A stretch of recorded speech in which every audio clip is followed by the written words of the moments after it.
Philosophers try to explain away all crime and evil, knowing it to be real, yet at the same time treat the doers of ill deeds as if they were not fitter subjects of soul hospitals than for the thumbscrews in disgrace. They forget that society gains nothing by making a man think less of himself. Instead of pursuing really reformatory methods with those who are vicious or whose souls are sick, they have favored the policy of revenge and atonement, and adopted the lex talens instead of the lex juste, as common sense, if nothing else, would ever seem to dictate, counsel, and approve. The social sympathium is yet to be. Discord rules the age. The human soul is unbalanced. Equilibrium and virtue come together. By and by, philosophers will realize this truth. Men who gaze intently on the wonderful perfection of the outer sympathium and realize its vast excellence constantly fail to realize the fact that the inner world of man would be the same were but charity and kindly dealing and thought as well as act to take precedence of suspicion and punishment. As yet world is but a baby realm. There are no real saints therein at present, for the reason that the currents of time are not adapted to the floating of those species of craft, nor will the social garden produce that sort of fruit until it is well subsoiled by charity plows and common sense.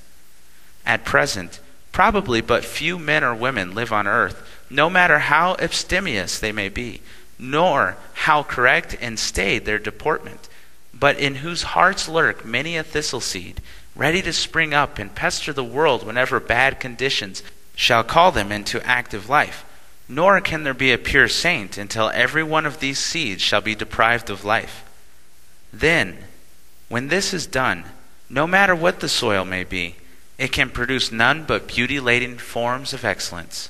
When the great truth is made apparent to the people, that the greatest sin a person can possibly commit, taking the future as well as the present into the account, is the sin against him or herself, society will rapidly purge itself of wrong, and there will be fewer bad memories to haunt and terrify them after life's troubles drama shall end, and far fewer leaden hued pictures of reflected from the mirrored floors of the world of soul.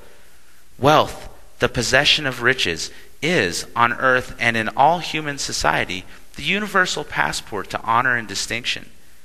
This is one of the fallacies of man, and the greatest. But the good deeds done to the neighbor and the self are hereafter changed into a kind of coin-ready current in the lands beyond the tomb. Now, no one thing yet unaccomplished is more certain to come pass than this lesson will yet be learned by the people. When it is mastered, there will be far less strife for the honors and emoluments of office, and the universal cry will be, "Whom can we get? Whom shall we persuade to be our ruler, president, or king? Whom can we employ to fill those offices?" instead of "Vote for me," as now. Mankind on earth do not, as we of the soul world, seek for joys that are pure and purely human. 2, they do not, as we, drink from the chalices at whose bottom no dregs are found after the ruby wine has been sipped. Alas, no! But instead they seek for such joys that are absolutely sure to leave a sting behind, and repentance, agony, and remorse are the terrible triplet that they oblige to nurse. For oh, how long? This is moral and spiritual suicide.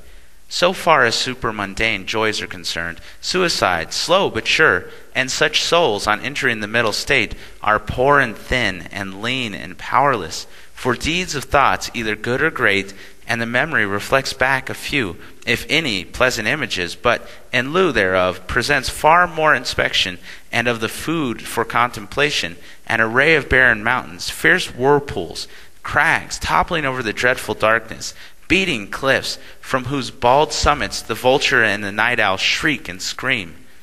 No pleasant pasture lands begin the picture, no sweetly singing rivers of delight, but only things of weirdness, rage, and fury, set the centers into the pictures representing boisterous and tempestuous seas, cold and dreary ice islands, or desert sands which swallow up the sunshine, the moisture, and the rain, but never smile a single green or loving thing.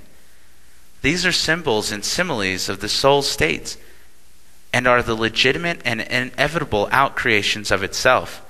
But thank God, not of its inner deeps, else the universe might well run mad, and every living thing curse its God and die. True, it is that none of these frightful things is the result of natural and unbiased choice of the human creature, yet they are none the less real in the second stage of existence, for the reason that destiny forever compels a man to be himself. Sooner or later he will bring himself voluntarily to acknowledge, bow, and bend before it. And the instant that he does so, the grand vastatory law comes into play, and slowly emerges from hell, and takes the road to heaven. So far in human history on the earth, the devil has proved the failure, utter, total, and complete. Not so evil. This latter works out its mission well, even if it does so more than to convince the man of his only, best, and truest friends are himself, the infinite God, whose child he is.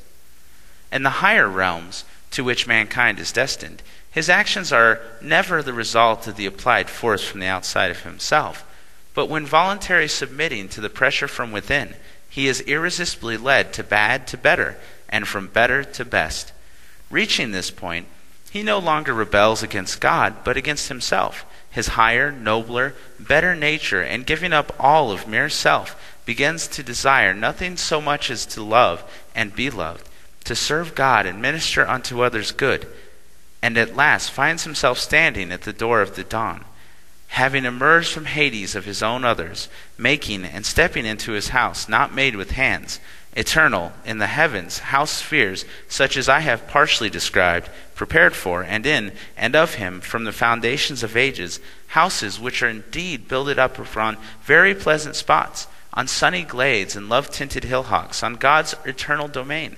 Houses, too, which men often refuse to enter and occupy till the lapse of years of misery spent in the horrid caves and unsightly huts dug and builded by themselves. All these things flashed in upon my soul as I stood gazing into the mirror on the floor, and upon the vividographs of the memory gliding upon the walls, in which every event of my life, no matter how trivial, was clearly represented. Not a good thought or deed, no matter how private, not a single sin, no matter how venial, but was there reproduced for my inspection and instruction, moving with all their foregone accessories across the walls of the magic globe.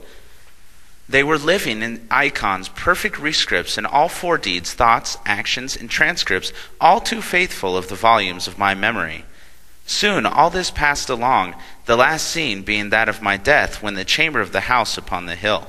Scarcely had it vanished, whether I knew not, than a blank section moved across the line of vision, almost instantly succeeded by the phantorama, still more wondrous and imposing. Instead of representing myself alone, this second picture revealed the results, both direct and indirect, of my personal influence upon others, whether exerted in a domestic, social, or professional capacity. I could not help being particularly struck with one tableau, which, as it embodies moral lessons, I will here stop to briefly describe.